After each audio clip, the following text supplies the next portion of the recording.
Hi everyone, I am Engineer Liao from GFD. We now introduce the fan replacement for convection oven. First, prepare the electric tools and number 10 spanners. Push the small mechanism on both sides of the door upwards. Then, remove this G and plate holder. Unscrew all the screws.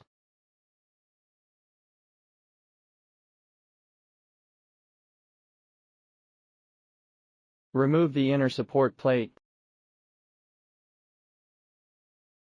Then you can take it out. This is the fan and this is the heat pipe.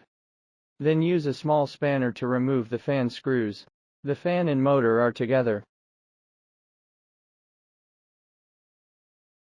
Then go to the back. Step 1. Remove the knurl, live and earth wires from the power supply. Then go back to the front and remove the 3 screws.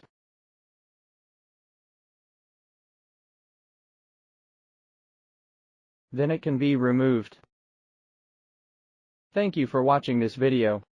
If you like our video, please hit the like button and subscribe to our channel.